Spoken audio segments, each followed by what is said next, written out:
Pejgamberi selam na mëson në një rast shumë interesant, erdhi një njeri te pejgamberi selam dhe tha: "Më këshilloj, ishte shumë i acaruar, shumë i hidhruar. Edhe më këshilloj, bërtiste, ulëriste." Pejgamberi selam i tha: "Mos u nxe, mos u nervozo." Me qetësi, me butësi të madhe pejgamberi selam. Prapë i tha: "Më këshilloj." Pejgamberi prapë butë, mos u nervozo. 3 herë. Tretën herë, ai shkoi doli për jashtë. Shkoi te shtëpia, masi piu pak ujë, qetësu pak bismillah. Tu analizu pse nuk më blla kur far këshille pejgamberi alayhis salam dhe tha, dikur u ndal, tha sallallahu alaihi wasallam, tha paqja dhe mëshira e Zotit qoftë mbi pejgamberin ton. Unë pas na qenë me nerva se pas na ditur. Se pas na kuptu vetveten mas pari, se pas na njoft veten time. Dhe çfarë ndodh?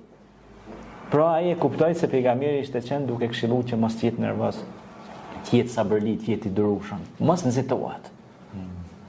Kjo është shumë e rëndësishme. Shumë e rëndësishme.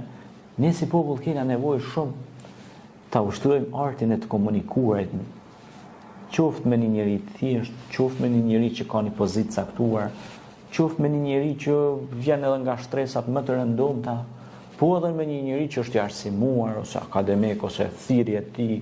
Pra, duhet dish se si të komunikojsh, është art. Biles Kurani shumë flet për artin e komunikimit.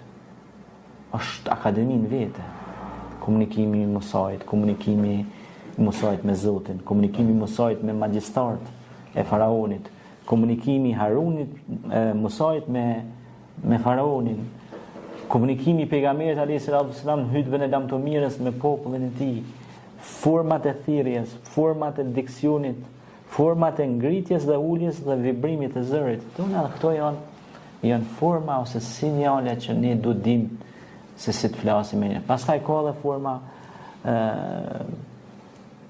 që duhet mbajt distanca gjatë komunikimit.